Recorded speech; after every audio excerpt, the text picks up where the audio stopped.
Le capitaine Ibrahim Traoré a lancé le raid le plus périlleux de sa vie après qu'un seul coup de fil a révélé l'impensable. Plus de 800 personnes étaient sur le point de disparaître à jamais, vendues comme du bétail par-delà les frontières. Dans l'ombre de Ouagadougou, un empire de trafic de 500 millions de francs CFA s'apprêtait à s'évanouir dans la nature.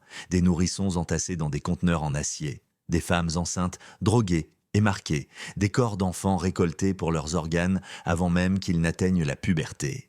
Et pourtant, quelqu'un au sommet du gouvernement était au courant. Alors, Traoré a donné l'ordre qui allait tout changer. Verrouillez les dossiers, ne faites confiance à personne. On y va ce soir. S'ensuivit une chasse à l'homme de 48 heures à travers tempêtes de sable, trahison et tirs de fusil. Parce que s'ils échouaient, la vie humaine deviendrait une monnaie qu'aucun leader africain ne pourrait plus jamais se permettre d'ignorer. La pluie sur Ouagadougou tombait comme un avertissement. Les lampadaires dorés scintillaient sur les flaques, projetant des ombres fantomatiques sur la route déserte. Un seul véhicule blindé s'est arrêté. Sa porte s'est ouverte. Le capitaine Ibrahim Traoré en est sorti, son gilet pare-balles trempé, mais son visage illisible. À l'intérieur d'une salle de commandement faiblement éclairée, une voix grésillait à travers le téléphone satellite.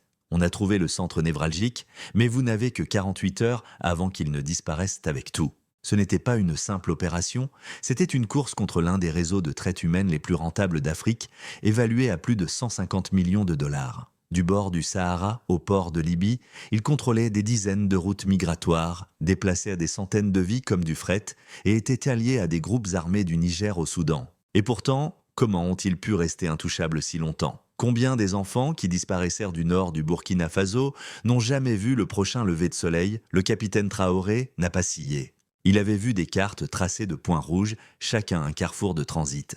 Mais ce n'était pas de l'encre, c'était du sang. Peut-on démanteler un empire bâti sur la chair humaine en seulement 2 jours? Ce soir, le sable coulerait rouge. Mais d'abord, le silence, puis le mouvement. Où regardez-vous depuis aujourd'hui? Faites-le nous savoir dans les commentaires. Et si cette histoire vous tient à cœur, abonnez-vous, partagez et aidez-nous à bâtir une nouvelle voie pour l'Afrique. Merci de votre soutien. À l'intérieur d'une salle d'opération faiblement éclairée, l'air était épais, non pas de fumée, mais de conséquences. Une grande carte militaire s'étalait sur la table d'acier. De fines épingles rouges percèrent le papier à des intervalles alarmants, traçant une épine dorsale de violence à travers le Sahel. Des dunes du nord du Burkina Faso au port chaotique de la Libye, les points rouges n'étaient pas que des lieux, c'étaient des preuves. Chacun de ces points, dit l'officier de renseignement, sa voix basse mais tranchante, est un poste de transit confirmé. Route du désert, cache, conteneur maritime, ils se déplacent comme des ombres. Le capitaine Traoré ne dit rien. Il se pencha sur la carte. Ses yeux s'attardèrent là où les épingles s'épaississaient, près de Gao, puis de nouveau à Saba. Pourquoi tant d'enfants disparaissent-ils près de ces points? Un autre officier s'avança. Ses doigts tremblèrent légèrement alors qu'il posait un dossier marron. Le satellite confirme ce que nous craignons. Ce n'est pas seulement du trafic. Ils font de la récolte d'organes, des nourrissons, des préadolescents, séparés de leurs familles et disparus en quelques heures. La pièce devint silencieuse, non pas sous le choc, mais comme si l'oxygène avait été aspiré. Jusqu'où ce réseau s'étendait-il? Combien de ministres se serrèrent la main en plein jour et signaient des contrats dans des arrière-salles? Un commandant s'éclaircit la gorge. Certains noms dans les journaux financiers qui ont fuité correspondaient à des responsables de la sécurité, des actifs. Cette phrase tomba comme une lame sur la table. Qui, au sein de l'armée burkinabé, fournissait les coordonnées à des tueurs? Le capitaine Traoré se redressa, sa voix était calme, mais définitive. À partir de maintenant, tout passe dans le noir, pas un mot ne doit sortir de cette pièce. Il se tourna vers l'officier des communications. Cryptez tous les fichiers, transférez les emplacements hors réseau. Pas de communication téléphonique, uniquement en face à face. Personne ne laisse fuiter ça. L'officier acquiesça, déconnectant déjà les terminaux. Un autre général prit la parole. Et si la fuite vient d'en haut, de l'un de nous? Le capitaine Traoré le regarda pendant une longue seconde. Alors il sera arrêté comme les autres. Je me moque des médailles qu'il porte. Un État pouvait-il encore fonctionner quand il n'était pas sûr qu'elles viennent pomper du poison? Au fond de la pièce, quelqu'un murmura ce qui n'avait pas été dit. S'ils ont des gens dans nos rangs, ils savent déjà que nous arrivons. Le Burkina Faso avait connu son lot d'infiltration. Quelques mois plus tôt, un complot de coup d'État avait été déjoué en interceptant un message envoyé depuis 4 devoirs, une précision de niveau militaire déguisée en rébellion politique. Depuis, le président William Rto du Kenya avait averti lors d'une session fermée de l'UA, ce qui se passe en Afrique de l'Ouest n'est pas seulement une insurrection, c'est une orchestration. Alors maintenant, dans cette pièce silencieuse sous la capitale, une question planait plus lourdement que les autres.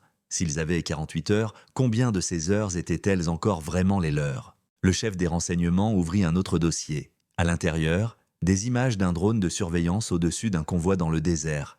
Des camions couverts, des gardes armés, des enfants à peine visibles dans des cages derrière des lattes de métal. Des logos estampillés révélaient de faux sceaux d'ONG enregistrés à Malte et acheminés via la Tunisie. Même route que celle utilisée par les cartels en 2016, marmonna-t-il. Seulement maintenant, c'est plus propre, légal sur le papier, la mort en dessous. Qui avait bâti un système aussi complexe et pourtant si invisible? Un analyste pointa du doigt la côte méditerranéenne. La plupart des sorties maritimes se font par Sabrata et Zouara. Ces deux ports à eux seuls voient des centaines de départs non enregistrés chaque semaine. La question était, combien de corps n'arrivaient pas à destination? Et si les navires transportèrent des enfants au lieu d'armes, qui payaient et qui étaient payés? Le capitaine Traoré recula de la table. Il balaya la pièce du regard. 12 hommes, tous loyaux, du moins l'espérait-il. Chacun portait une arme de poing, chacun portait désormais quelque chose de plus lourd. Scellez le bâtiment, ordonna-t-il. Réduisez tout le personnel à l'équipe de base. Si quelqu'un tente de partir, mettez-le en détention. Cette opération est verrouillée. Nous agissons dans le silence ou nous échouons.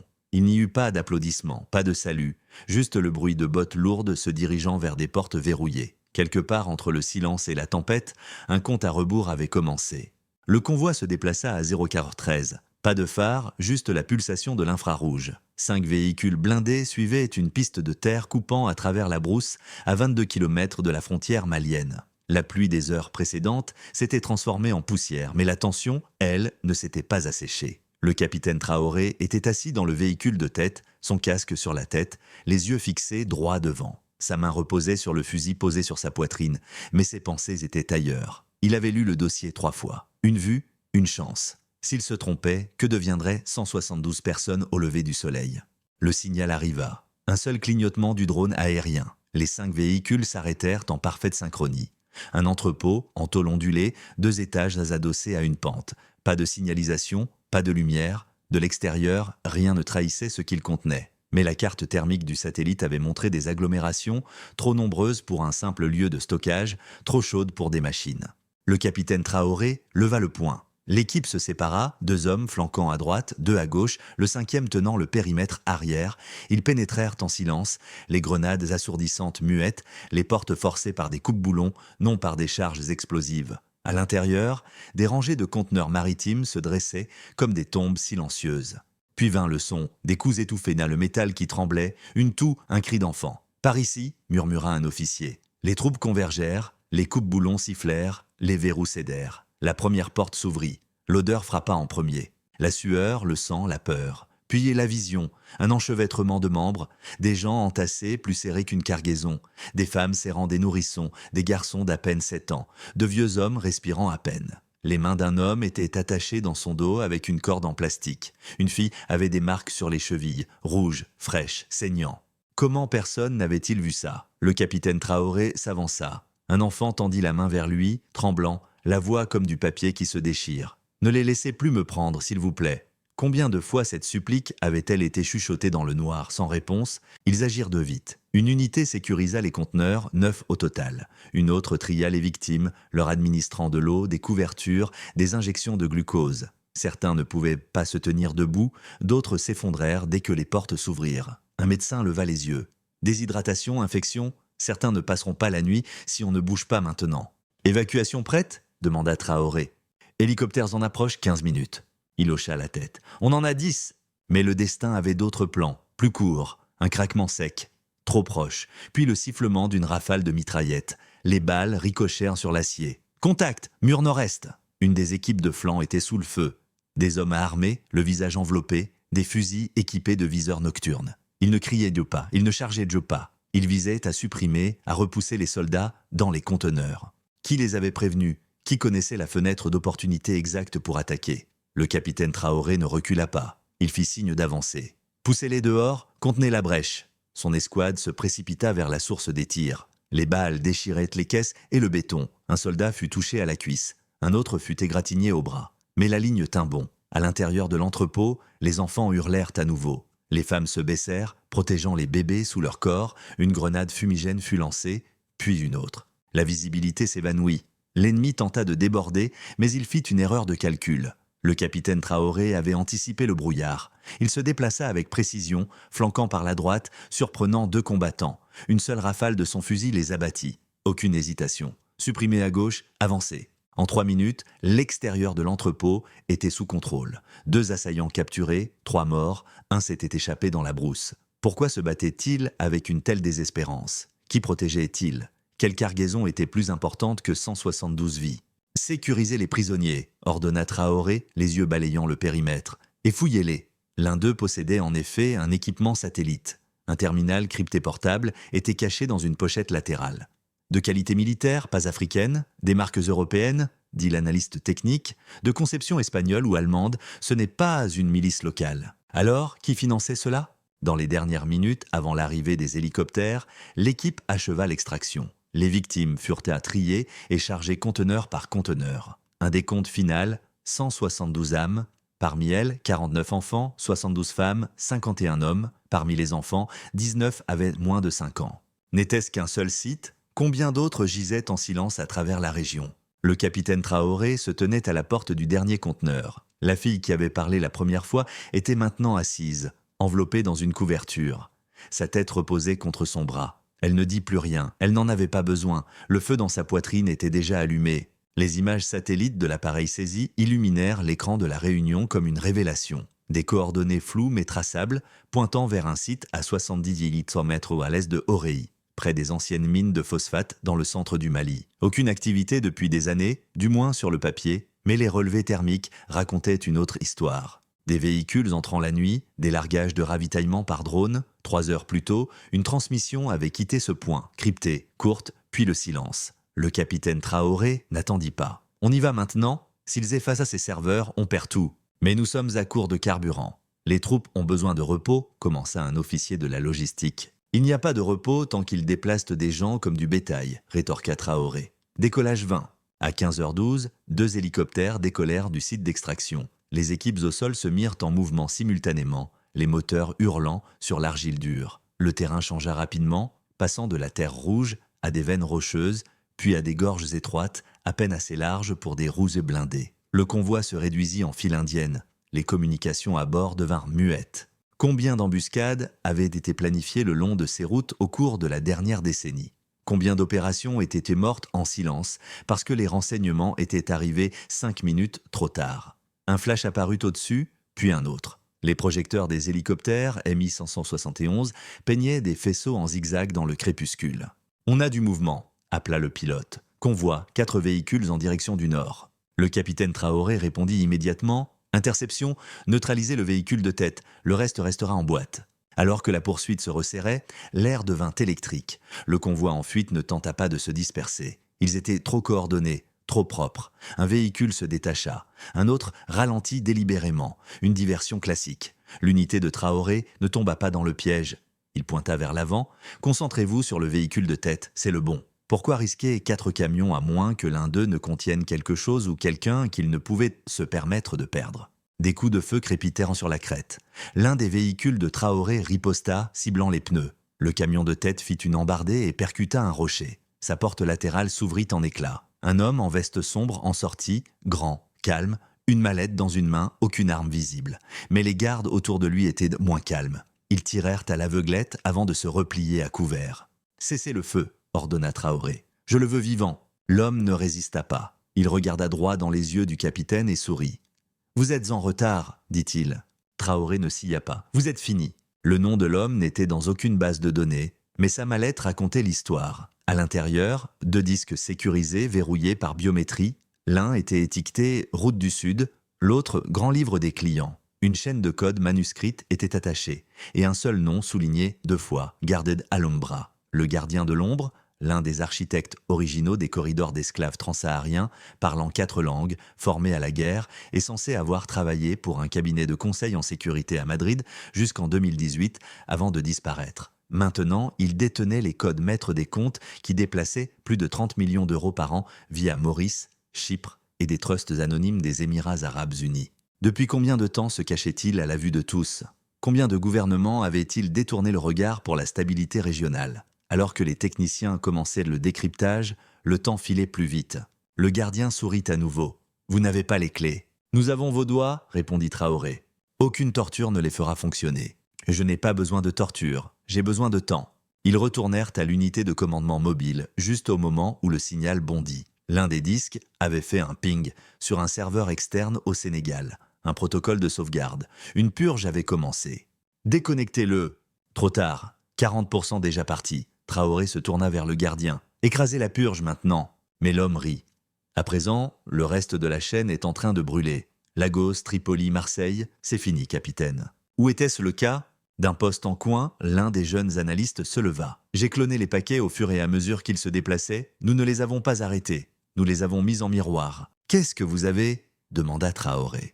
Un journal de transactions complet. Nom, code, identifiants gouvernementaux, même des comptes de destinataires au Panama. Jusqu'où allait cette corruption ? Le capitaine regarda l'homme maintenant assis en silence devant lui. Pour la première fois, les yeux du gardien de l'ombre s'abaissèrent. Juste un instant. « Vous pensiez être un fantôme ?» dit Traoré. « Il se trouve que même les ombres laissent des empreintes. » La transmission fut reroutée via l'Éthiopie vers Interpol et une copie de sauvegarde fut cryptée et envoyée à l'unité de cybercriminalité du Ghana, sous la supervision directe du président Nana Akufo-Addo. Au lever du jour sur le Sahel, les mines grises apparurent, mais l'opération était loin d'être terminée. À 12 ans précises, l'opération Faucon s'ouvrit sur 5 fronts à travers 3 régions. Pas d'avertissement, pas de délai, juste une exécution décisive. Dans le district de transport du nord de Dori, 2 unités convergèrent sur une gare routière interurbaine. La façade affichait Westin Travel. À l'intérieur, les officiers découvrirent une chambre verrouillée sous le guichet, remplie de registres, de journaux de transit et de plus de 70 faux papiers d'identité. Un document portait un tampon personnalisé du Togo émis au nom d'un enfant né 3 mois plus tôt à Kaya. Combien d'enfants avaient été victimes de la traite avec des documents officiels et des sceaux officiels dans le port de Bobo-Dioulasso? L'entrepôt marqué Africell n'avait aucune immatriculation opérationnelle. Pourtant, il traitait des caisses répertoriées comme aide textile et acheminées via la Guinée-Bissau. À l'intérieur de chambres froides, mobiles pour le charbon, 4 d'entre elles étaient débranchées et vides. Mais des tests de résidus confirmèrent des traces de formol, de protéines sanguines et de multiples souches d'ADN. À Koudougou, la planque ressemblait à une clinique, avec des lits en rangée, des seringues pré-remplies et des murs recouverts de tableaux de nutrition en français, espagnol et arabe. Mais pas de médecins, juste des gardes armés qui furent rapidement maîtrisés. Un ordinateur portable révéla des images d'interviews filmées avec des clients potentiels de Dubaï et d'Istanbul s'enquérant de l'âge, du poids et de la compatibilité des organes. Pourquoi avait-on permis à cela de se développer à portée de main de villes gouvernées par des dirigeants africains? Au même moment, un bureau du centre-ville à Ouagadougou, sous la marque Amani Logistics, vit ses volets arrachés. Des officiers saisirent 6 ordinateurs, 2 coffres-forts et un registre de visiteurs montrant des entrées récentes de personnes liées à des conseils d'affaires en France et au Canada. Les registres financiers indiquaient un triangle offshore entre les Seychelles, Singapour et Malte. Un fichier encore ouvert sur l'écran indiquait « Envoi 348B, livraison en attente, contactez 4HR après transfert ». Pendant ce temps, à Gaoua, juste à l'extérieur du corridor aurifère, une usine abandonnée transformée en lieu de détention fut prise d'assaut par une unité mobile. Cachée sous des tonneaux empilés, une porte en acier s'ouvrit sur l'obscurité. Ils y trouvèrent 19 personnes, dont la moitié étaient inconscientes, plusieurs avec des traumatismes visibles. 3 d'entre elles avaient été signalées disparues par l'UNICEF l'année précédente. Toutes portèrent des implants de suivi dans le bas du dos, fabriqués par une entreprise de biotechnologie basée à Tel Aviv. Comment des traceurs de qualité médicale avaient-ils pu atteindre des réseaux de traite en zone rurale sans protection politique? Les opérations de ratissage durèrent 6 heures. La résistance fut minimale étonnamment. Mais ce que les soldats découvrirent n'était pas seulement une tragédie humaine. C'était l'architecture de l'impunité. Le capitaine Traoré se déplaçait entre les équipes, dirigeant les extractions, autorisant les saisies de données, confirmant la chaîne de possession pour les procureurs internationaux. Chaque étape devait être irréprochable. Le moindre faux pas et les dossiers pourraient être jugés irrecevables. À 18h07, les décomptes préliminaires furent confirmés. Nombre total de personnes secourues, 832. 320 femmes, dont au moins 21 enceintes. 427 enfants, dont plus de 90 de moins de 10 ans. 85 hommes, la plupart contraints à des travaux miniers non rémunérés dans l'est du Burkina Faso et les zones frontalières du sud du Mali. Un officier rapporta « Certains avaient été déplacés 6 fois à travers 4 pays. Aucun n'avait vu le soleil depuis des semaines. Dans la zone de détention médiatique, les premiers détenus furent conduits devant les caméras, menottés, la tête baissée. Parmi eux, 2 officiers supérieurs de la division du renseignement du Burkina Faso, un ancien vice-ministre du Commerce et un entrepreneur en sécurité lié à une entreprise militaire privée en Côte d'Ivoire. L'un des détenus tenta de cacher son visage, mais la presse le reconnut instantanément. Il s'était autrefois tenu derrière le président Alassane Ouattara lors d'un discours à l'ONU à Genève. Maintenant, il se tenait menotté devant le monde entier. Les dirigeants comme le capitaine Traoré devraient-ils se voir accorder une pleine autorité continentale pour démanteler ces réseaux, ou l'Afrique devrait-elle continuer de s'appuyer sur des enquêtes externes? Partagez votre opinion ci-dessous. Et si vous croyez en sa mission, écrivez Amen dans les commentaires. Les preuves numériques, plus de 300 gigaoctets, furent confiées à 2 analystes en cybercriminalité venus du Ghana et du Rwanda. Ils trouvèrent des schémas, des achats immobiliers à Nairobi, des transferts de crypto-monnaies vers l'Estonie, des messages internes faisant référence à des quotas d'extraction et à la durée de vie des organes. Quoi d'autre avait été transformé en marchandises pendant que le monde débattait de statistiques? À 20h11, le capitaine Traoré apparut devant la presse internationale. Il se tenait droit, pas de téléprompteur, juste la conviction. Ce n'est pas une guerre contre le crime, que dit-il. C'est une guerre pour la dignité. Aucun homme, aucune femme, aucun enfant ne sera vendu tant que je respirerai. Ni ici, ni nulle part ailleurs. Derrière lui, se tenaient des rangées d'enfants libérés, emmaillotés dans des couvertures de survie. Certains serraient dans leurs mains les jouets qu'on leur avait donnés. D'autres se contentaient de fixer l'horizon, silencieux, alertes, méfiants. Un journaliste demanda « Capitaine, et ensuite ?» Traoré répondit simplement « Nous les ferons tous tomber. Chaque acheteur, chaque complice silencieux, chaque main qui a signé un formulaire en prétendant ne pas voir. » Les déclenchements des appareils photos se firent plus bruissants, mais il ne s'y y a pas. Plus tard dans la nuit, l'Union africaine publia un communiqué de soutien aux arrestations. Le président du Niger a appelé à un tribunal panafricain conjoint. Le Ghana s'est engagé à accueillir un sommet sur le trafic transfrontalier dans les 30 jours. À Dakar, une manifestation a éclaté devant le bureau de liaison de l'UE. Les banderoles affichaient « Plus de commerce du sang, plus de mensonges ». À l'intérieur de la capitale, les rues étaient calmes. Mais dans les maisons, sur les écrans, à travers les murmures et les prières, un nom résonnait différemment. Pas seulement un soldat, pas seulement un président, mais une sentinelle. Le 3e matin, les dossiers furent scellés dans des caisses diplomatiques gardées par 2 unités d'observateurs internationaux et transportés directement à La Haye, pas pour le stockage, pas pour le spectacle, mais pour la justice. À l'intérieur, des milliers de pages, des registres de transactions, des données biométriques, des analyses sanguines, des reçus pour des vies vendues, des témoignages d'enfants qui avaient appris à parler en silence, des images que personne n'aurait jamais dû avoir besoin de capturer. En 48 heures, la Cour pénale internationale a officiellement ouvert une affaire en vertu de l'article 7 du Statut de Rome. Crime contre l'humanité par la traite des êtres humains et le commerce d'organes. C'était l'une des plus grandes affaires de l'histoire africaine, tant par son ampleur que par sa clarté. Et pourtant, le capitaine Traoré ne célébra pas. Il se tenait tranquillement à côté du dernier conteneur, maintenant ouvert, la lumière du soleil tombant sur les sols métalliques qui n'avaient autrefois contenu que la peur. Les enfants en sortirent lentement. Certains clignèrent des yeux à la lumière.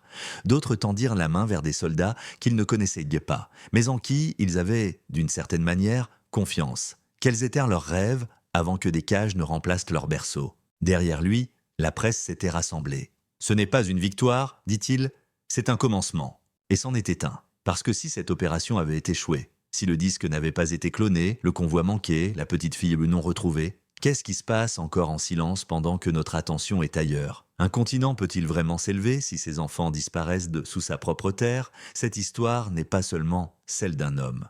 Il ne s'agit pas seulement d'un réseau détruit ou de centaines de personnes sauvées. Il s'agit d'un continent qui déclare « Nous ne détournerons plus jamais le regard ». L'image du capitaine Traoré, debout, inébranlable, au milieu des ruines métalliques et des enfants qui clignent des yeux, a depuis voyagé sur toutes les plateformes, chuchoté dans les mosquées et les églises, partagé sur les groupes WhatsApp d'Atlanta à Accra. Ces mots résonnent, personne, ni ministre, ni commerçant, n'a le droit de vendre une vie humaine.